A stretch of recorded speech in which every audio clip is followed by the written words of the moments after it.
우리가 부활절 맞이하면서 지난 한 주간, 고난주간 이후에 다가오는 이 부활의 의미를 생각해 봅니다. 부활이 그냥 시작되었다면, 또 우리의 어떤 평이한 삶에 그냥 부활이 등장하기만 했다면 부활의 의미가 전혀 없을 것입니다.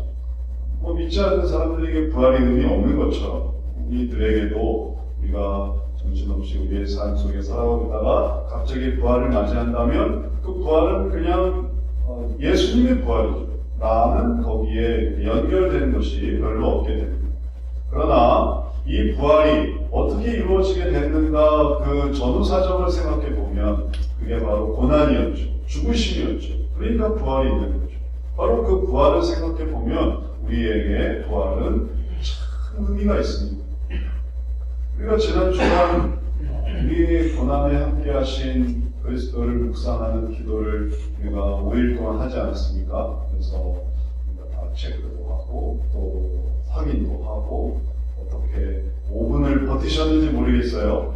5분을 타이머로 하셨는지, 아니면 대충 어림잡아 이건 5분이야 하셨는지, 아니면은 사실은 50분인데 그걸 5분으로만 하셨는지, 여하튼 5분이라는 시간에 이 묵상 속에서 우리들이 우리의 고난에 함께 하신 주님을 생각했습니다. 그런 생각이 있기 때문에 주님께서 부활하셨다. 그분이 나오신 거예요. 내가 묵상했던 주님, 내가 기억했던 주님, 그분이 부활하신 거예요. 그러니까 얼마나 나랑 연결이 됩니까? 그분이 나랑 상관이 없는 분이 아니고 우리를 위해서 죽으신 분이니까 의미가 있는 거예요. 만약에 우리를 위해서 죽으신 게 아니라면, 주님 자신의 죽으심으로 부활하신 것이라면 우리랑 상관이 없죠. 그러나 우리를 위해서 죽으신 것이니까. 그래서 의미가 있는 것입니다. 이제 이 의미 속에서 우리들이 구원으로 나아가는 것을 알게 됩니다. 구원을 이루셨구나. 주님이 그 고난과 그리고 죽으심을 통해 우리를 위한 그 모든 수고 속에서 마침내 부활로 나아가셨을 때 우리는 구원을 얻게 되었습니다. 이제 우리는 어떤 사람이 되냐면 주님이 이루신 그 구원을 이제 우리가 받는 사람이 되는 것이죠. 그래서 그 구원은 우리가 부활에 기뻐하는 우리들에게 받는 그러한 혜택입니다. 부활에 기뻐할 때 우리가 그 부활을 누리는 것. 우리가 우리나라의 예를 들어서 독립을 위해서 기뻐한다면 우리나라의 독립은 우리 무슨 의미가 있겠습니까? 예전에 한번 생각해 보십시오. 우리나라에서 독립이 일어났을 때 대한독립 만세를 외친다면 그건 뭘 의미하겠습니까? 그는 내가 자유를 얻는 것을 의미하죠. 대한민국이라는 나라가 독립을 했대. 그런가 보다. 이게 아니라 우리 대한민국이 독립을 했대. 그러니까 그게 기쁨이 되는 거죠. 내가 그것을 얻는 것이죠. 우리나라가 축구에서 예를 들어서 월드컵 결승전에서 우리가 우승을 했다. 한번 상상을 해보세요. 언제 될지는 잘 모르겠지만 상상을 한번 해보고 우리가 4강까지는 가지 않습니다. 근데 그때 막 사람들이 기뻐하고 즐거워했던 이유가 뭐겠습니까? 한국이라는 나라가 우승을 했대가 아니라 우리나라가 우승을 했대. 그럼 우리가 우승한 셈입니다. 그래서 이제 전 세계적으로 위상이 달라지는 것입니다. 한국 사람이라는 나라가, 한국이라는 나라가 우승했어. 그러면 내가 한국 사람이니까 내 위상이 달라집니다. 마찬가지로 부활을 통해 우리들이 주님이 구원을 이루셨어. 마침내 예수 그리스도를 통해 이전에 믿었던 사람들과 그 다음에 그 당대에 믿는 사람과 그 다음에 앞으로 믿을 그 사람들이 다 구원을 받았어. 그건 내가 구원을 받은 것이죠. 내가 구원을 받은 것이 기쁨이 되는 것이죠. 이걸 붙들면 이게 바로 부활의 영광이 됩니다. 그래서 오늘 말씀 속에서 이러한 부활은 2절, 3절 말씀에 잘 한마디로 잘 정리되어 있습니다. 너희가 만일 내가 전한 그 말을 굳게 지키고 헛되이 믿지 아니하였으면 그로 말미암아 구원을 받으리라. 그 말을 헛되이 믿지 아니하였으면 굳게 지키고 헛되이 믿지 않았습니다. 헛된 믿음은 그냥 그러려니 하는 거죠. 상관인지 잘 받아들이지 않는 거죠. 믿는데 뭘 믿었는가 하면은 주님이 하신 거는 믿었습니다. 근데 그게 나랑 관련이 있는 건 안 믿, 그럼 헛되는 거예요. 나랑 아무 상관없으니까 헛도는 거예요. 기아가 헛도는 걸 생각해 보십시오. 손잡이가 헛도는 걸 생각해 보세요. 돌아가긴 돌아가는데 헛돌아요. 헛도니까 문이 열리질 않는 거예요. 나랑 아무 상관이 없어요. 이게 딱 걸려서 같이 문이 열려야 되는데 헛돌아요. 기아가 아무리 이제 자동차에서도 기아가 아무리 엑셀을 밟아도 차가 나가질 않아요. 왜냐하면 헛도니까. 자전거가 체인이 빠지면 아무리 밟아도 앞으로 나가질 않습니다. 헛돌아요. 나랑 아무 상관이 없어요. 그냥 헛되게 믿는 거예요. 하나님 구주신 거 믿죠. 창조주신 거 다 믿습니다. 나랑은 상관이 없어요. 그러면 이게 헛된 거예요. 그러니까 내가 구원을 못 받는 거예요. 헛되니까. 헛되고 헛되도다. 헛돼. 그러면 상관이 없는 거예요. 그러나 헛되지 않아. 나랑 상관이 있어. 그럼 체인이 딱 연결되는 거예요. 문고리가 연결되는 거예요. 기아가 딱 붙는 거고. 그러니까 문이 탁 열리는 거예요. 문이 탁 열리는 거예요. 제가 얼마 전에 저희 집 문이 잠겨서 정말 난처한 상황이었어요. 그 새벽에 문이 잠겨가지고 얼마나 고생했는지. 그 고리를 조금 제가 문이 잘 열리라고 이렇게 고리를 건드렸거든요. 그랬더니 그 고리에 걸려서 문을 열었는데 고리에 걸려서 안 나오는 거예요. 그래서 새벽에 막 가족들 깨고 저도 그걸 다 뻘뻘 돌면서 나오지도 못하고 이걸 해나가려고. 근데 그 새벽에 119를 불러야 되나 고민했어요. 119를 나올 수가 없어요. 119를 불러야 되나. 근데 그때 간신히 이 커터칼로 그 부분을 싹 집어, 표현하기 좀 어려운데 하여튼 싹 집어넣어서 그래서 마침내 고리를 뺄 수 있었어요. 그래서 문이 열렸어요. 얼마나 감사한지. 문 얘기하니까 생각이 나요. 닫히고 열리지 않는다. 얼마나 괴로운 일입니까? 얼마나 헛돼. 지가 했던 게 헛돼요. 나랑 상관이 없어요. 그러나 이것이 의미 있다 고백하면 그러면 그게 나를 연결시키는 거예요. 나를 견인하는 것입니다. 그래서 구원을 받는 거예요. 그 놀라운 구원이 바로 부활에 있습니다.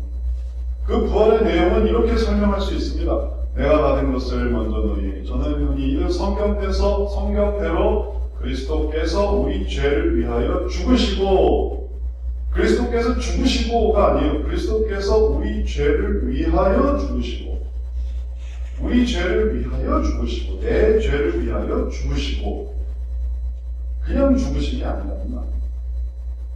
이걸 믿는 것이 그리스도의, 그러면 그렇게 죽으셨으니까 우리 죄를 위해서 죽으시고 우리를 위하여 살아나셨다. 우리를 위해서 살아나심이니까, 그러면 주님이 우리를 위해서 살아나시니까 그게 누구의 부활이 되겠습니까?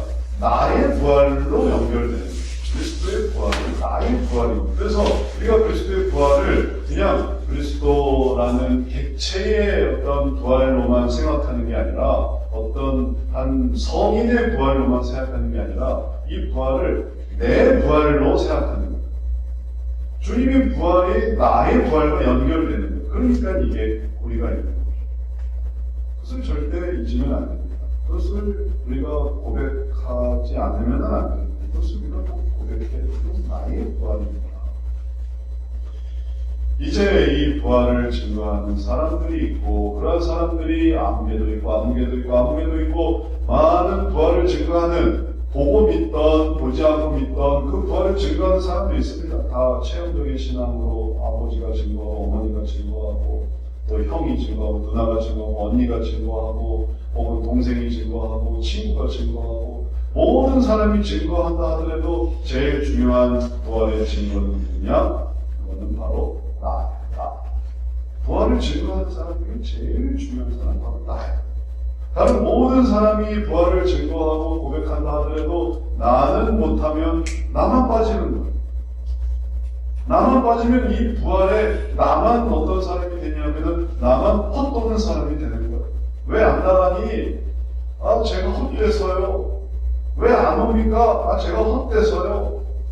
왜 구원을 받지 못하시나요? 아, 제가 헛돼서요. 헛되게 되면 제가 헛됩니다 생각하면 내가 제외가 되지만 제가 의미가 있습니다. 저 때문입니다. 제가 수혜자입니다. 제가 제일 혜택을 보는 사람입니다 하면은 그게 바로 나가 되는 거예요. 내가 제일 의미 있는 사람이 되는 거죠.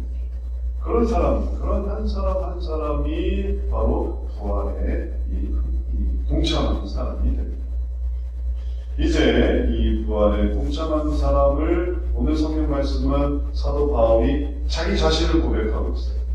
맨 나중에 누구도 있고 이제 여러 사람도 있지만 이 부활을 증거한 사람이 맨 나중에 만삭되지 못하여 난 자 같은 내게도 보이셨느니라. 그래서 이런 고백 속에 우리도 내 부활이구나, 내게 보이신 거구나, 이걸 기억해야 돼요. 사도 바울이 이러한 부활을 고백하는 걸 보면 정말 너무 귀합니다. 그리고 그의 표현 속에서도 정말 겸손함이 나타납니다. 만삭되지 못하여 난 자 같은 내게도 보이셨다. 얼마나 겸손해요. 참 교만하지 않네. 참 진중하네. 참 머리를 숙일 줄 아네. 그런데 그게 진짜였어요. 그냥 겸손이 아니에요. 그는 어떤 사람이었습니까? 바울은 원래 그리스도를 믿는 자들을 핍박하던 사람이었어요. 바울은 다메섹까지 가서 예루살렘이 있고 다메섹이 있는데 다메섹이라는 곳에 가서 그리스도를 잡아서 옥에 가두려고 했어요. 그가 그렇게 그리스도인을 핍박한 이유는 예수님은 메시아가 아니다. 예수님은 하나님의 아들이 아니다. 예수님은 증거해서는 안 된다. 이렇게 생각했기 때문에 예수님은 거짓 선지자다. 예수님을 믿는 것은 거짓이다. 우리가 믿지 않는 사람들의 이유를 우리가 흔히 듣지 않습니까? 예수님 어떻게 생각하세요? 예수님은 구세주가 아니죠. 예수님은 대속자가 아니죠. 예수님은 우리의 메시아가 아닙니다. 그렇게 생각하니까 예수님을 믿지 않는 거죠. 바울도 그랬습니다. 그러려고 다메섹을 지금 가고 있는 차였어요. 그런데 가까이 가서 예수님을 만났어요. 그래서 그가 고백합니다. 내가 예수님을 만났다. 그 예수님을 만나면서 그가 예수님을 믿게 됐습니다. 예수님을 만나서 예수님을 믿게 됐어요. 얼마나 감사한 일입니까? 그러니까 우리도 그렇게 기대하는 경우가 있어요. 야, 바울도 예수님을 만났어. 그러니까 믿었어. 그러니까 나도 예수님을 만나고 믿고 싶어요. 근데 우리는 못 만나. 우리한테는 그렇게 안 나타나셔요. 저도 예수님 그렇게 만나는 거 좋죠. 근데 예수님이 안 만나죠. 그럼 믿을 수 없는가? 그런 게 아니에요. 이제 믿음은 만나서 믿는 믿음이 아니고 믿어서 믿는 믿음이 됩니다. 믿어서 믿는, 봐야만 믿는 것이었다면 보여주셨겠죠. 근데 이제는 보지 않아도 믿게 해주셨으니까 그래서 보지 않고 믿는 거예요. 근데 이제 보지 않고 믿게 하셨는데 내가 봐야만 하겠다고 고집한다면 그럼 믿을 수가 없어요. 왜냐하면 이건 내 고집이니까. 난 봐야만 믿는 사람이니까. 지금 보지 않고 믿게 하셨는데 이걸 봐야만 믿으니까 그러니까 볼 수가 없는 거예요. 믿을 수가 없는 거예요. 그 아파트 분양하는 거 생각해 보세요. 어떤 때에는 아파트를 집어넣고 보여줬어요. 자, 아파트가 이렇습니다 하고 보여줬어요. 보여주고 이제 신청하게 하는 거예요.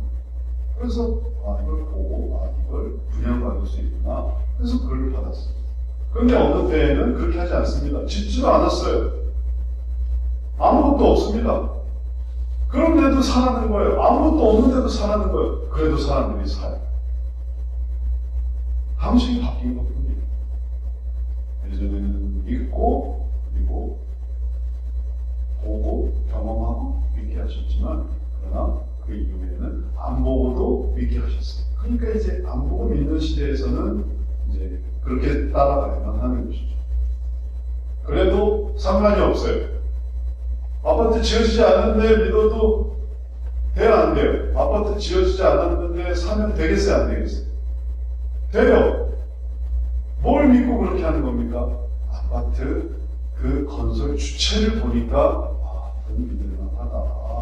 그 사람들이 해놓은 걸 보니까 그래서 하는 거예요. 이제 하나님이 충분히 보여줬어요. 믿는 자들이 어떻게 믿게 되고 봤던 자들이 어떻게 믿게 될 걸 충분히 보여줬어요. 이제 그걸 신뢰하고서 보지 않아도 믿는 거예요. 그 가치는 보는 것에 있는 게 아닙니다. 보고 믿는 사람도 보이지 않는 가치를 보았다는, 하나님 나라의 가치를 봤다는 거예요. 어떤 때 그들은 더 시험에 들 수 있었습니다. 나사렛 사람인데, 혹은 이스라엘 사람인데, 혹은 뭐 어디 출신인데, 그래도 그분이 하나님의 아들이야. 우리가 보이는 어떤 그는 목수의 아들 아닙니까? 그 형제들이 우리와 같이 있지 않았습니까? 예수님을 제일 안 믿었던 사람 중에 한 사람이 누구냐면 동생 야고보라고 있었어요. 동생 야고보. 야고보의 동생이 있었어요. 근데 이 동생이 안 믿어. 형이라서 믿을 수가 없었어요. 형이 어떻게 메시아예요? 형이 어떻게 하나님의 아들이에요? 형이지. 동생이 그래서 안 믿었어요. 우리에게는 보는 것이지만 믿을 수 없다가 보이지 않는 것을 바라보니까 그제서야 믿을 수 있었어요. 그러니까 나중에는 보지 않아도 믿을 수 있는 거야. 어차피 보지 않는 것을 목표로 하니까. 근데 나라는 아무도 보지 않지 않았습니까? 예수님의 얼굴, 예수님의 옷차림, 그걸 보고서 천국에 계신 예수님을 어떻게 알 수 있겠어요? 그건 상관이 없는 거예요. 어차피 하나님 나라에서의 예수님은 그건 보이지 않는 거예요. 그래서 부활을 믿으면서 부활을 믿게 되었고, 그리고 이 부활은 그냥 예전의 삶에서 반복되는 게 아닙니다. 내가 죽었어요. 믿었다가 잠시 깨어나는 사람이 있어요. 실신으로 처리를 하려고 했는데 깨어나는 경우가 있어요. 근데 그 사람이 그럼 영원히 살았는가? 그런 건 아닙니다. 그 사람이 또 살다가 죽어요. 나사로도 부활을 했지만 나사로도 영원하게 산 게 아니에요. 나사로도 결국은 늙어 죽었습니다. 그러니까 그 부활은 예수님의 부활이 아니고 예수님의 부활은 새로워지는 부활, 인간의 모습이 아닙니다. 부활체의 모습이에요. 그러니 우리가 바라보는 부활은 더 이상 인생을 반복하는 윤회를 하는 삶이 아닙니다. 내가 사람이었는데 부활 이후에도 여전히 사람으로 사는 그런 부활이 아닙니다. 내가 아빠였는데 엄마였는데 혹은 아들이었는데 딸이었는데 부활 이후에도 여전히 아들이고 여전히 딸이고 그런 부활이 아니에요. 이 부활 이후에는 이게 본질이 달라집니다. 예수님에 대해서도 얼마나 육체로만 생각하는지 예수님이 부활하셨는데도 예수님의 어머니는 마리아죠. 그걸 그렇게 주장을 해요. 천주교인들이 만나면 항상 마리아예요. 그러면서 하는 말이 항상 대개 어머니가 있습니까 없습니까? 모든 게 다 그 논리도 모든 게 그런데 대개 어머니가 있습니까 없습니까? 어머니 있죠. 그거 봐요. 예수님의 어머니세요. 예수님의 부활은 인간 예수님으로 태어나 다시 부활하신 게 아님에도 불구하고 예수님의 부활은 마리아 아들 예수님으로 부활한 게 아님에도 불구하고 예수님의 부활은 하나님의 아들로 부활하신 것인데도 그걸 마리아 밑으로 항상 이렇게 해서 에이 마리아죠. 어머니 마리아죠. 그러니까 결과적으로 어떻게 되냐면은 예수님보다 마리아가 이렇게 높아져서 마리아한테 기도해요. 예수님한테 기도하면 잘 안 들어줘요. 마리아가 다 용서해주고 마리아가 다 도와주고 마리아를 찬양하고 그러면 예수님을 마리아 밑으로 내리는 것이고 마리아를 예수님 위로 올리는 것이고 다 우상숭배하는 거죠. 그러니까 이렇게 되면 안 된다. 부활도 마찬가지입니다. 천주교인들의 그 마리아 숭배에만 문제가 있는 게 아니에요. 우리도 마찬가지입니다. 우리도 부활을 뭘로 생각하고 있습니까? 부활을 그냥 죽었다 다시 살아나십니다. 아닙니다. 그것이 내 부활일 때 그 부활은 하나님의 아들인 거예요. 그럼 우리도 마찬가지로 내 부활이 내가 부활해서 예전의 삶을 반복하는 또 태어나고 또 죽고 또 태어나고 또 죽고 불사신으로 그런 게 아니라 하나님의 자녀가 되는 그런 부활. 그 부활을 얻게 됩니다. 그 구원을 얻게 되는 거죠. 이렇게 부활을 생각하다 보면 부활에 대해서 어떤 생각이 드냐면은 무슨 어떤 자격을 얻는 것처럼 그리고 또 이 부활에 대한 어떤 나 자신의 자아실현하는 것처럼 이렇게 생각하기도 합니다.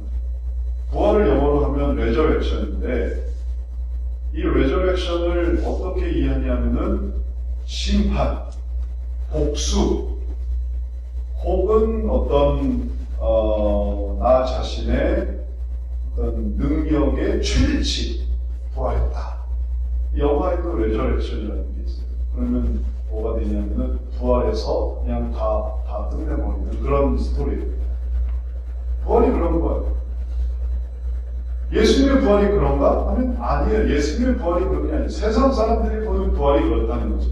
내가 부활했어. 난 죽지 않았어. 나는 살아났어. 그래서 내가 모두를 다 응징할 거야. 심판할 거야. 갚아줄 거야. 나는 부활할 거야. 예수님의 부활은 그런 게 아닙니다. 예수님의 본질은 레저렉션이지만 그것은 본질이 그런 게 아닙니다. 예수님의 본질은 뭐냐면 희생입니다. 희생.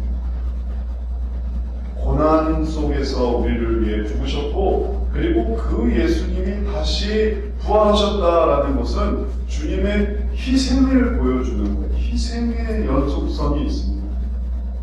그러니 우리가 영원을 산다, 하나님의 나라에 들어간다, 하나님의 자녀가 된다, 예수님이 하나님의 아들로 오셨다. 그것은 우리가 뭘 깨닫게 하시냐면 주님이 우리를 위해서 이렇게 희생하셨다라는 거예요. 이게 높낮이를 보여주는 게 아니라 높고 낮음을 보여주는, 낮았다가 높아지는 걸 보여주는 게 아니라 주님의 그 희생의 사랑을 보여주는 거예요.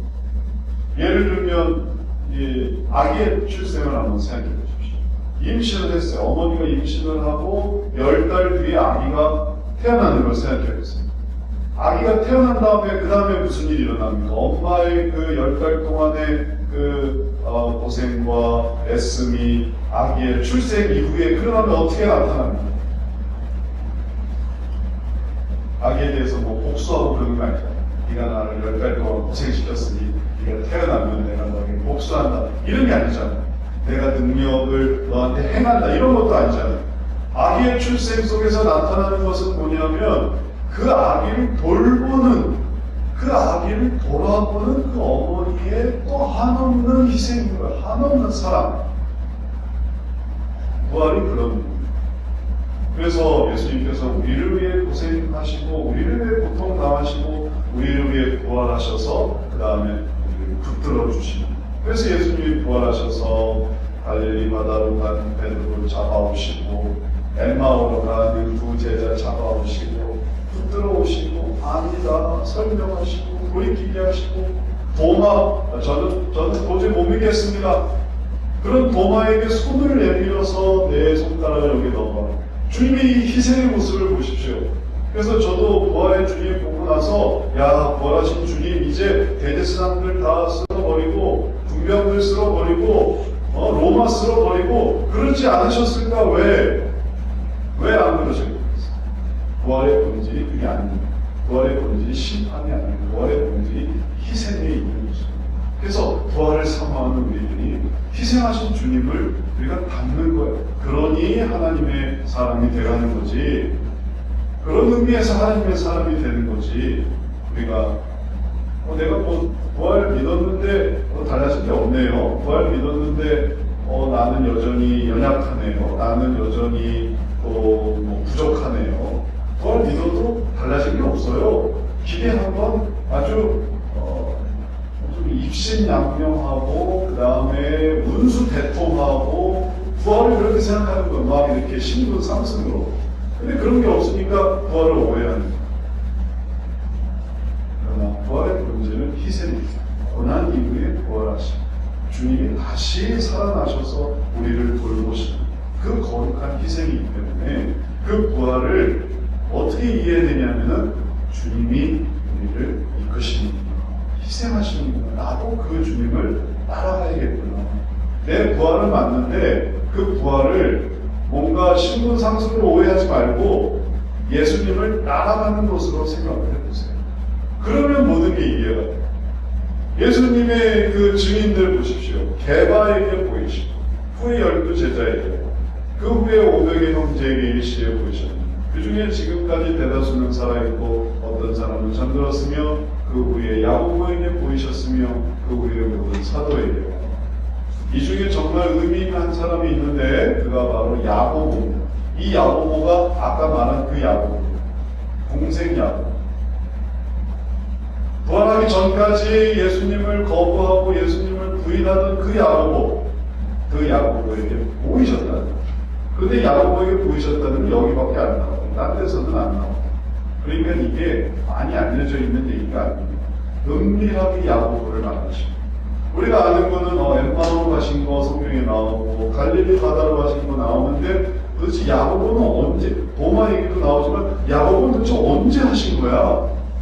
근데 하셨어요. 야고보가 하셨어요. 부활하신 주님.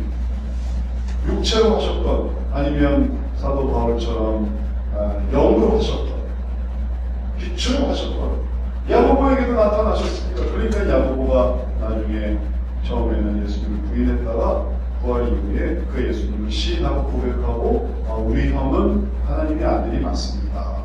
우리 형이었지만 제 형이었지만 사실 하나님의 아들이었습니다. 고백하고 야고보가 이 교회 공동체의 지도자가 되었습니다. 그래서 이 야고보가 쓴 성경이 야고보서예요. 야고보서를 이 야고보가 썼어요. 주님의 동생.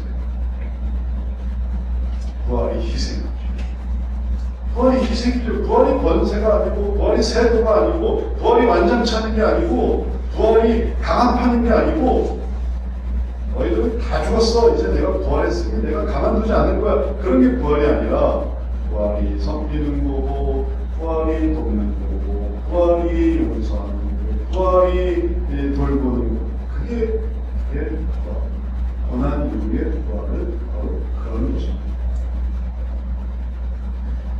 그러니 주님을 만난 사람들이, 부활한 사람들이, 부활을 믿는 사람들이 어떤 사람이 됐습니까? 게바가, 12제자가, 500의 형제가, 살아있는 사람과 죽은 사람이, 모든 사도들이, 그리고 내가 어떤 사람이 됐습니까? 주님을 만난 사람이 어떤 사람이 됐습니까? 부활을 믿으며 부활의 삶을 살아가는 거죠. 그러니까 그들이 교회의 기둥이 되고 인도자가 된 거죠. 부활을 믿고 내가 그 부활 속에 동참하는 사람이 된 거죠. 그러니 사도 바울이 주님을 만나고 주님 알겠습니다. 이제 주님은 하나님 아들 맞아요. 제가 잘못했습니다. 이제 앞으로 안 그럴게요. 하고 그냥 이름도 없이 빛도 없이 살아가는 사람이 아니라 제가 죄를 지었고 제가 주님을 그렇게 비난하고 부인했네요. 제가 이제 죄를 주님의 이름을 증거하면서 갚겠습니다.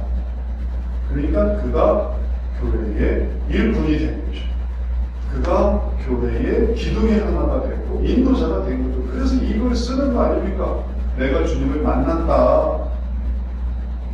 이게 헛되지 않게 주님을 믿는 거예요. 헛되게 믿는 거는 그냥 그런가 보다 하고 나는 내일 하는 거예요. 이게 제일 헛된 거죠. 그럼 하여금 구원을 못 받게 하는 이유는 그가 헛되다고 생각하기 때문에. 아이고 헛되다. 나랑 아무 상관없네. 천국 나랑 아무 상관없네. 내가 하는 게 없어요. 내가 살아있지는 않아요. 내가 부활한 게 아니에요.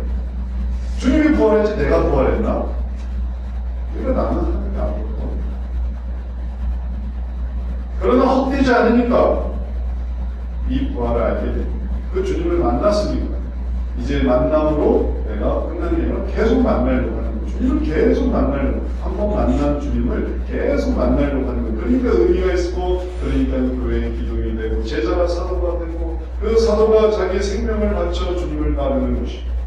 500의 형제들이 그냥 믿고 흩어졌으면 어떻게 교회가 존재할 수 있겠습니까? 그들이 모여 기도하고, 그들이 성령 받고, 그래서 우리가 아는 빌립 집사가, 스데반 집사가, 또 어느 집사가 그들이 교회를 섬기고 또 다 그 일들을 감당한 거 아닙니까? 그래서 그들이 이름이 빛나는 인도자가 되어죠. 그리고 그걸 우리가 구원받았다라고 하는 거예요.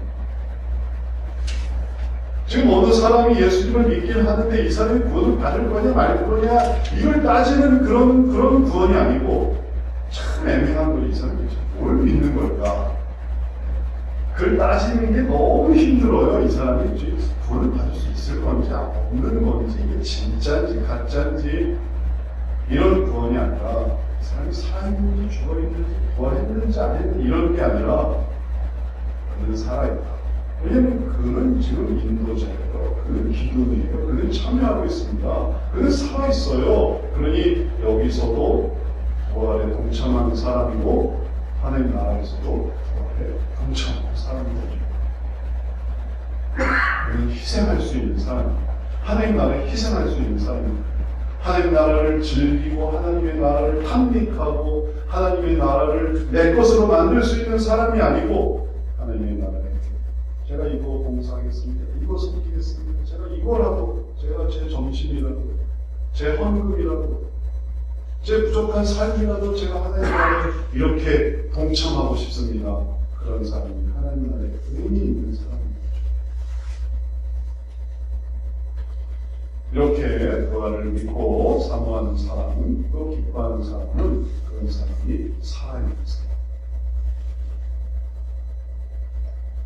살아있어도 살아있는 것 같지 않는 사람은 살아있는 게 아니에요.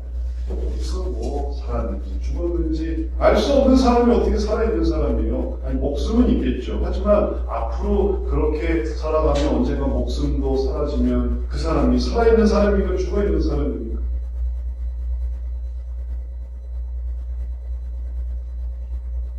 저는 종종 그런 생각을 할 때가 있어요.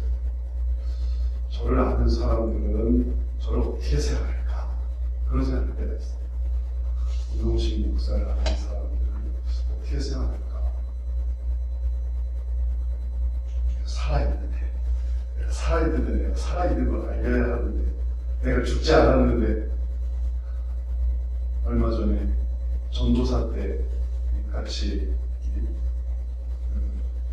이렇게 사역하던 목사님, 담임 목사님이 되셔서 교회에 이제 담임 목사님 사역하고 계시는데 저희 사모가 그 교회에 가서 강의를 했어요.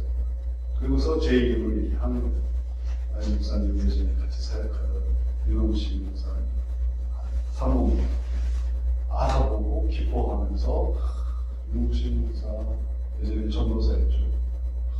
잘했냐? 내가 그렇게 개척하지 말라고 했는데 그때 그렇게 말리 하셨거든요. 민전도사 개척하면 안 돼. 개척하고 굶어죽어. 아직도 하고 있냐고. 굶어 죽지는 않았어요. 굶어 죽지는 않았어요. 근데 아직도 하고 있어요. 그래서 내가 살아있다는 걸 알게 돼서 참 감사하다. 살아있다. 아직도 하고 있으니까. 뭐라도. 우리 한 성도도 한번 생각해 보시죠. 그때 같이 교회 봉사했는데, 그때 같이 우리 수련회 같이 갔는데, 그때 우리 같이 등산 갔는데, 그때 같이 성경 공부했는데, 궁금해. 부활에 동참하고 있을까? 아니면 부활과 상관없이 살아가고 있을까? 우리 자신도 생각해 보십시오. 내가 예전에 했던 그 부활의 삶에 내가 지금 어떻게 하고 살아가고 있는가? 그게 내가 살아있는 걸 보여주고, 그게 살아있는 거죠. 그게 희생은 살아있는 거죠. 그런 삶을 사는 게 어려운 게 아니에요. 지금부터 가정에서도 그렇게 하면 됩니다. 부모와 자녀가 그리스도를 닮은 희생의 삶을 생각해 보세요. 내가 왜 희생할까? 내가 왜 그걸 참을까? 내가 왜 그걸 인내할까? 내가 왜 그런 수모를 다 겪을까? 왜 남편의 그 음주와 가무와 남편의 그 모든 그 폭력과 괴로움에 아니면 왜 그걸 견딜까? 보니까 이 라인이 다 희생 속에 있는 거예요. 내가 도망가면, 내가 그만두면, 내가 못 견디면 우리 자녀는 그러니까 내가 주님을 붙들면서 제가 이 남편의 이 강팍함을 제가 견뎌내겠습니다. 그게 엄마로서의 최고의 희생이에요. 자녀는 우리 아버지의, 우리 어머니의 그 모진 어떤 잔소리와 혹은 또 괴롭힘과 혹은 또 요즘 MZ세대는 뭐 말 못해요. 말 한마디 했다가 난리 나요. 그러나 그럼에도 불구하고 내가 우리 엄마의 아내로, 아들로, 딸로 혹은 또 자녀로 그걸 감당하려고 하는 이유는 이 라인이 같아요. 희생하신 주님을 따라가는 거예요. 그가 부활의 의미를 깨닫는 거죠. 내가 그런 삶을 살아야지. 교회는 교회가 뭐 멀어서 가까워서 돈이 많아서 돈이 적어서 혹은 뭐 정치적으로 이래서 저래서 그래서 교회도 다 안다면 교회가 무슨 의미가 있겠습니까? 자기에게. 그러나 그래도 내가 참고 교회가 정말 어려워도 스트레스 받아도 혹은 또 작아도 커도 이런 문제 있고 저런 문제 있고 그래도 내가 희생하신 주님의 제가 이 교회를 감당하겠습니다. 그럼 그가 부활의 삶을 살아가는 것이죠. 다 우리 삶에 연속되어 있습니다. 직장에서 그렇고 국가도 그렇고 도망가고 끝내고 나 혼자 살겠다고 하면 그러면 부활의 주님과 상관없는 삶이지만 그러나 제가 부활의 주님을 생각하고 그 가치관과 그 어려움 속에 그래서 기독교인들 우리 국가 나라의 건국 시대에 얼마나 그 기독교 정신이 들어가 있습니까? 유교 정신이나 뭐 불교 정신이나 이런 거와는 또 다르게 기독교는 기독교 정신이 있어요. 희생 정신이 있습니다. 그래서 어렵고 힘들고 내 돈을 퍼줘서 나라를 위해서 뭐 그런 걸 해도 그걸 감당하는 그런 삶은 예수 그리스도가 바로 그런 분이셨기 때문에 그런 그게 삶 속에 가치 있게 나타나는 거죠. 또 그게 지혜롭게 나타나는 거죠. 뭐든지 쓰면 100%, 달면 삼키는 조석변해서 좋을 때만 좋고 나쁠 때는 또 나쁜 그런 삶이 아니라 이걸 견뎌내고 인내하고 또 내가 내 손해를 간수하고 그럴 때 그것은 희생하신 주님을 따라가는 부활의 삶입니다. 그리고 부활 우리가 백날 얘기해도 헛된 삶을 살아간다면 의미하지만 부활의 삶을 살아가려고 한다면 그게 움직이기 시작하는 그게 문을 여는 그 희생이 문을 열어 그 희생이 이 자동차를 가게 하는 그 희생이 자전거를 움직이게 하는 이 연결이 되는 것입니다. 여기서 부활 백날 매일 부활이라 한다 하더라도 상관없는 사람이라면 돌아와서 완장차고 그리고 채찍을 휘두르고 또 혹은 또 자기가 할 수 있는 그런 어떤 위세를 자기가 감당하겠지만 그러나 그러지 않고 여기서 부활의 의미를 깨닫는 사람은 이제 완전 풀고 또 도구도 내려놓고 또 주님께로 가는 것입니다. 예수님이 이렇게 우리의 생명으로 부활로 나타나시기 때문에 부활을 감사하고 고백하고 부활의 증인의 삶을 살아갑니다. 희생의 삶을 살아갑니다. 말씀을 마치겠습니다. 그리스도의 부활의 의미를 우리가 잘 기억합니다.